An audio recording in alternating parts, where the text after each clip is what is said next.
Thanks, Nav. Hello, everyone. The all-important clicker. Where are we? So, yeah, I thought it was quite a clever title. Nav wanted to know if I'd made a mistake on the spelling of once, but it has a meaning. That was 5 years ago. That was our offices, 20 Gresham Street, just across the river. Yeah, it works. It's functional. No one really had any complaints. It's not exactly inspiring, though, is it? Can't imagine waking up in the morning and wanting to go somewhere like that. Today, it's much nicer. It's more flowing, a bit more like this, a bit more homely. And that transition took place, the executives had to give up their offices to a collaboration space. We use multifunction rooms now. It's fantastic. It's really, really, really smart. People look like they might even want to be there. And we did it all for free, which is kind of cool. My name's Paul Monroe. I'm one of the chief technology officers of Standard Bank. I look after the international regions, so it's anything outside of the African continent. Standard Bank's purpose is very, very clear. It's all about Africa. It's all about the growth of Africa. We're a 60,000 person organization. We've got 20 countries on the continent of Africa and another 6 outside. And that's our purpose, and that's clear, and that's easy. But I'm a technologist. Why am I here talking to you guys about smart sensors and ceilings and digital workspaces? Well, in 2015-16, we had a reverse merger acquisition, as it were. We sold off a big trading division into a joint venture, and we split out a big part of the investment bank headquartered here in London. And there was a lot of ruction, a lot of turmoil, but the weird thing about it was you're not starting a new business from scratch. You're inheriting something that already exists. You're inheriting 20 years of technology and workspace from a 160-year-old institution. And something that wasn't considered when they did this split was, well, who's going to manage the space? Who's going to manage the real estate? Who's going to manage the floor? Well, those guys in IT, they don't look like they're doing anything. We'll just hand it to them. And that turned out to be a relatively good thing, because we got to put the digital into Workspace. I ran a little text search through our annual integrated reports, and over the last 5 years that I'd run this, the number of times the word bank was used in our integrated report was decreasing, but the number of times that the word technology or digital was used was increasing. And I put it to you guys now that every company, just about, is a tech company. I mean, technology exists in every facet of what we do. And why should the workspace really be any different? And that was driven home to us during the pandemic, as we all know. And you kind of got forced into this new way of working. And the laggards, who hadn't embraced kind of remote working or technology, were the ones who were really taking strain. And those who had were first to the game, first to the match. Peter Drucker, the famous management economist, the probably grandfather of business management, he said that what gets measured gets managed. And if there's anything that you take away from this presentation, it's whatever you measure, you can improve upon, and whatever you change as a result of that, you can make sustainable. So measure we did. So we looked into a few metrics. We're technologists after all. Technologists love a problem to solve. And what do we do when we solve a problem? We have system development life cycle. We take feedback, we put it into the system, you make it better, you iterate. So where are we starting from? Okay, well, we have a cost. We figured out we had 21 software licenses for every person in the company. We had 4.9 firewall rules for every person in the company. We had nearly 2 people per server. So servers sitting in racks in data centers and computer rooms, nearly 2 per person. We measured the energy that we'll be using, just based on the bill that we got at the end of the month. We calculated the carbon dioxide equivalent emissions as a result of that energy being generated. We measured the incidents we had. We measured the occupancy of the office. It was 35%. And we measured the internet bandwidth per person, which was a whopping 1 megabit. One of the other things we measured was just how much overhead there was. And so if you take a a laptop. At that stage, it was a standard Lenovo T14, filled to the hilt with memory and CPUs. Opened it up, Windows 11, saw how long it took for the battery to go flat, just sitting there idle. Nearly 13 hours. But once we'd secured it with a very, very impressive standard bank build, we dropped that to 3.5 hours, which I'd say is quite a big drop in productivity, but it was very secure. But it turns out we weren't necessarily over-engineered. What we were was under-measured, because no one knew this was happening. I once joked to our Dell account manager that the worst thing they could do for their retail sales is to sell laptops to businesses. Because we all know this. You get your corporate laptop, you open it up, everything's terrible. I'm never buying that brand. I'd rather go buy a MacBook. We had to look for some inspiration, and as all technologists, we turned to semiconductors. Steve Ferber, one of the co-founders of ARM up in Cambridge, said, which was quite pertinent for us, that they were given two things: no money and nearly no resources. And so they had to think simple. And think simple is what we decided to do. Who's ever heard this one? The Wi-Fi is bad in the office. Show of hands. Anyone ever heard that the Wi-Fi is bad in the office? It's like a parent, right, who's struggling with their phone. They'll say, oh, well, the Wi-Fi is bad. Like, Mum, you're in the car. You're driving down the M4. Of course, there's no Wi-Fi here. What are you saying? It could be any of these things. Have you turned it off for flight mode? Has anyone seen a thermostat in any position other than the extreme? Either as cold as it'll go or as hot as it'll go. My wife is definitely the smartest person I know. She spends her life traveling the world, going to mine sites and teaching men in khaki shorts how to operate their mines efficiently. Then she goes and lectures economics on the weekends. But when she gets in the car, if she's hot, the car must make her cold, down to the bottom. If she's cold, the car must make her hot. And I can feel German engineers dying inside every time that happens. But on that note, we do have to apologize to Kieran. She's our head of CRM. You see, Kieran has always complained that the office is too hot. And it turns out that she sits right there, the absolute hottest spot in the office, thanks bGrid. So it turns out sometimes, if you ask a question, you are going to get an accurate answer. But yeah, probably shouldn't call it PsyOps to the life science contingent here. So let's rather call it where subjective observations meet objective measures. How do we influence people? How do we get them to change what they're doing? Because if you ask them what they want, they'll tell you that they want a faster horse, as Mr. Ford said. But actually what they want is a car. What people want in a workspace is somewhere that can give them something that they can't get at home, somewhere that has the capability to be used in multifunctional ways for you to see people and interact with them. A workspace is a tool nowadays. It isn't the place that you have to go to get the work done. You can get the work done pretty much anywhere in most of our knowledge working roles. We sit all of our bankers through compliance training, and we teach them never to plug in a foreign USB dongle into their laptop, because, the security nightmare of that.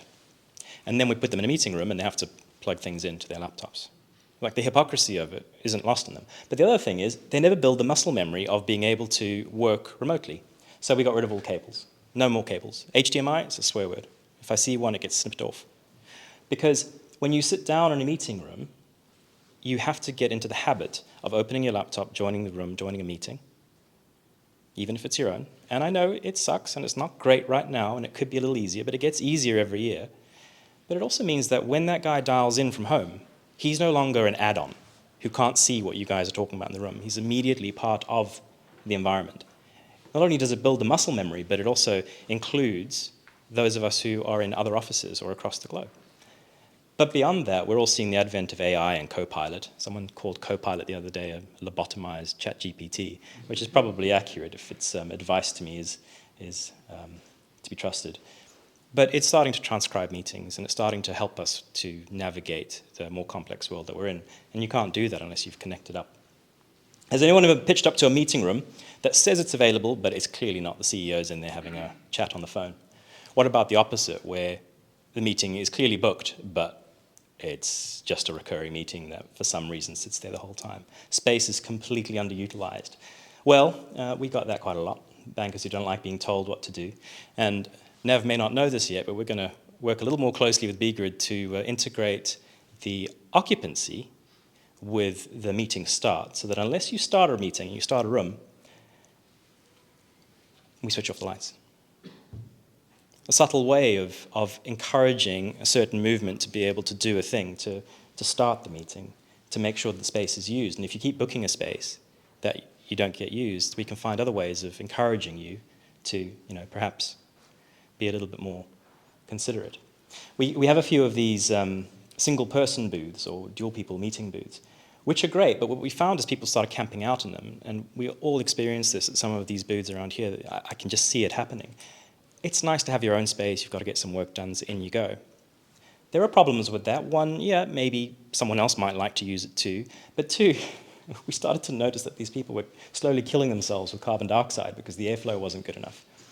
So we could do either the same thing, we could switch off the lights, or perhaps we could just take away all forms of power from that room. So you can go there for as long as you want, but once your battery runs out, you are going to have to leave.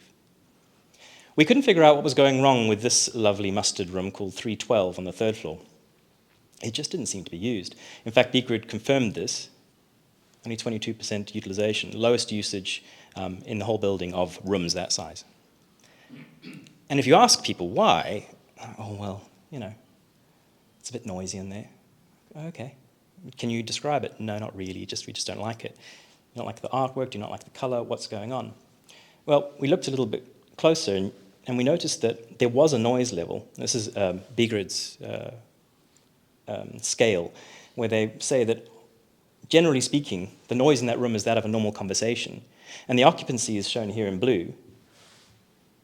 When people are in the room, they're having to raise their voices to be heard. So there clearly was a noise issue. But it was hard to figure out. So we looked a little closer in the data, and you can see at 6:45, every single morning, the noise started. Just a buggered up fan coil unit. And the usual finger pointing with the building management of, oh, is it that or is it not that? Is it just something? Is it white noise? Which one is it? No. Only one thing happens at 6:45 in the morning on our old building. We started to use these multifunctional spaces, and that's the old chief executive talking about very interesting graphs of upward trends. People start yawning, but it turned out people weren't yawning because he was boring, or I can't say that with any certainty, but the carbon dioxide was shooting up in that room. And so now, whenever a multifunction event starts, our old building with no real BMS at all, just part of the checklist, bring up the podium, crank up the AC, push up the airflow. Boardrooms. Boardrooms are our favorite, right? They're perennially underutilized because they're normally huge and you need them for a given function or a given task. But rarely do you ever get all of your executives in one room. But when you do, this happens. So this is a study that was done a few years ago showing 25 lucky volunteers who got essentially poisoned with carbon dioxide and given tests on strategy and initiative.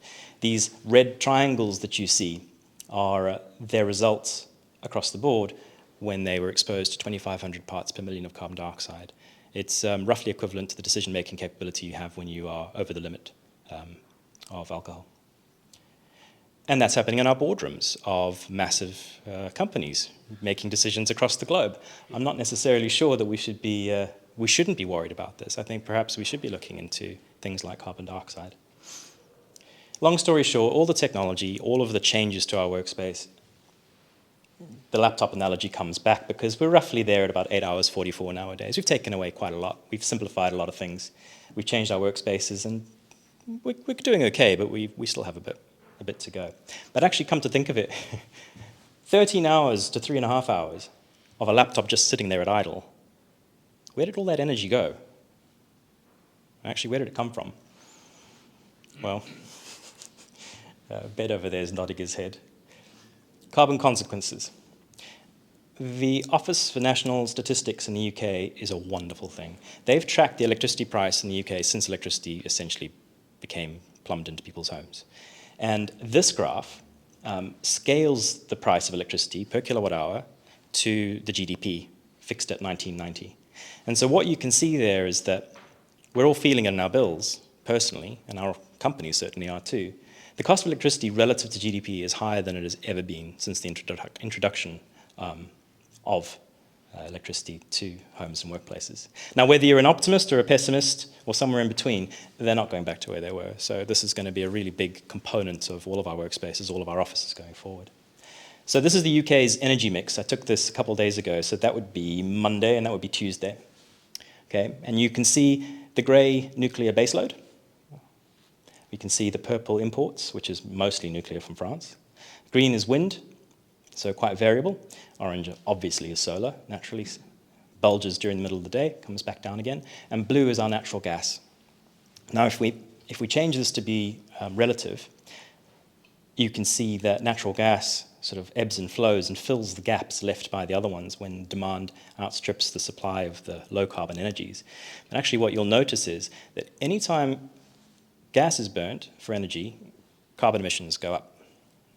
You guys like Paul, obviously, is teaching us to suck eggs here. This is very obvious that if you burn gas, you're going to get carbon.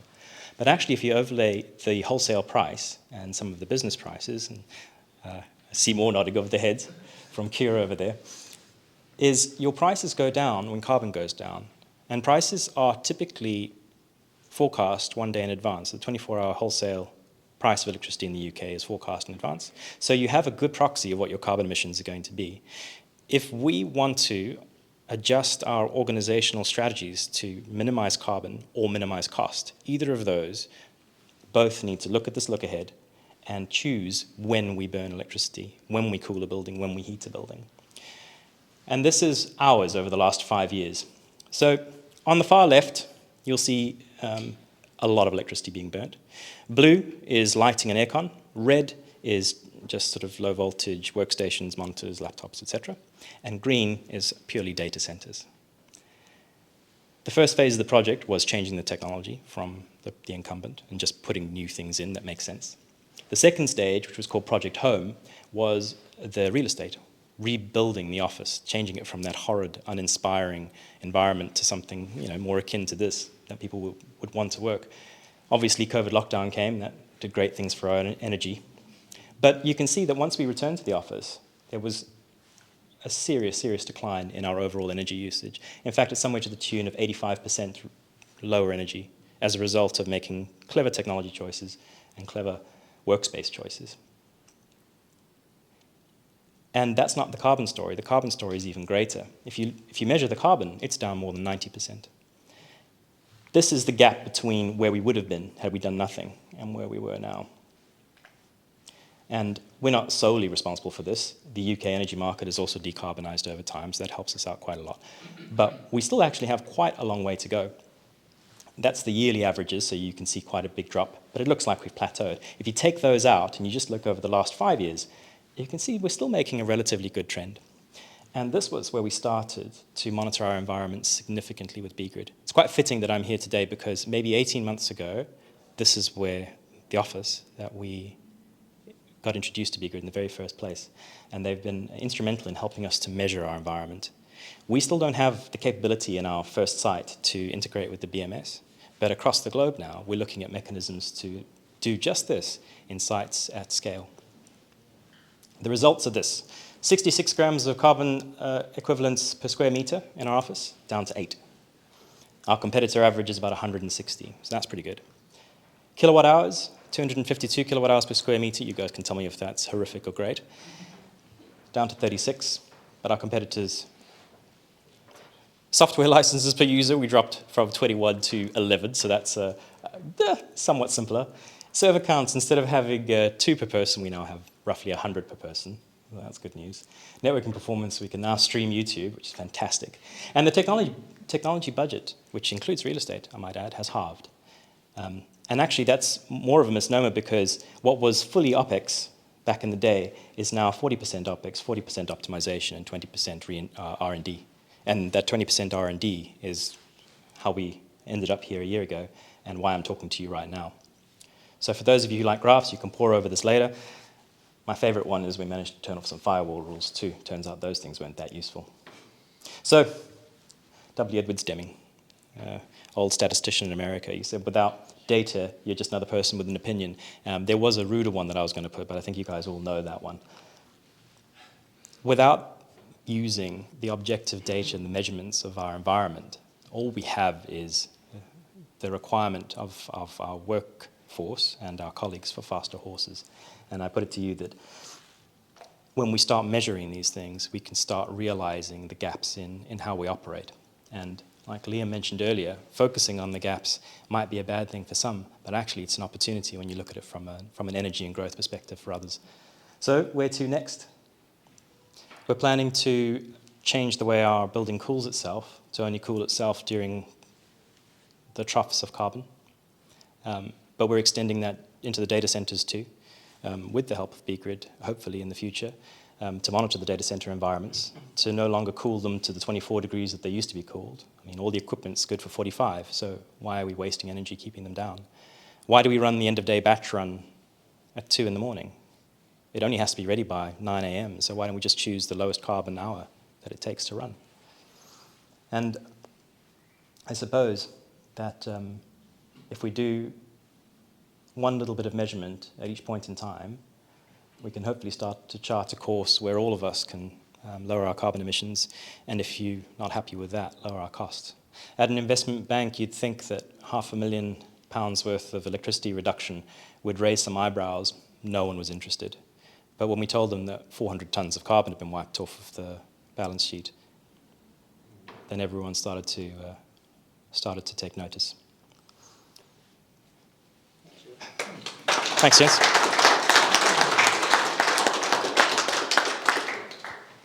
Wow. How did I do for time then, Nav? I was in. Yeah. So good.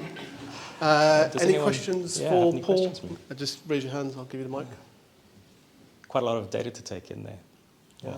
Happy to spread that around. Hi, Paul. Clearly, in your own space, doing an amazing job and really great presentation. Cheers, How does the collision with landlord-managed areas work? And maybe you could comment on what you've been up to date in that. Fantastic question that I was pretty sure was coming.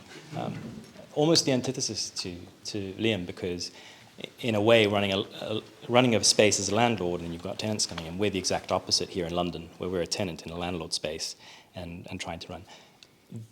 The best part is going to be where you've got both, where you are a campus, a building like our headquarters in Johannesburg, there's 20,000 people in it, and we own all the buildings. That's where the magic's going to happen.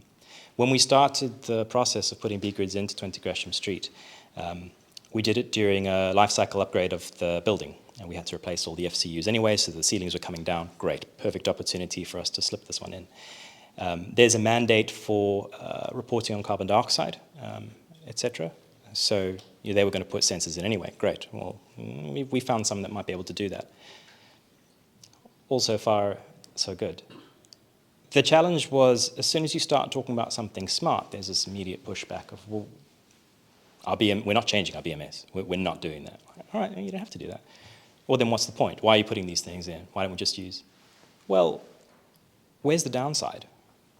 And actually, the downside is that now we know that Kieran's desk is the hottest desk on the floor. Now we know that the circulation really isn't working and that FCU is causing our meeting rooms not to be utilized. So I think it required quite a lot of pushing, but the advantage for us was that using standard connectors, standard design capabilities, firms being familiar with the idea and going, well, you don't have to manage any of this. You literally just need to plug it in where we tell you to. Took that off the table entirely. The real challenge for us is going to be in the coming year, because we have a shared client floor with the sister organization that I mentioned earlier on, that we're going to have to convince them that this is beneficial. But again, the open nature of the data makes it quite useful, because it's not just for us to see, it's for anyone to see and for anyone to do with as they please. So I think we got all the right answers. It's just a question of narrative, as always. Yeah. Any additional questions? No? Okay. Well, thank you very much. Thanks, Nev. Thank you, everyone.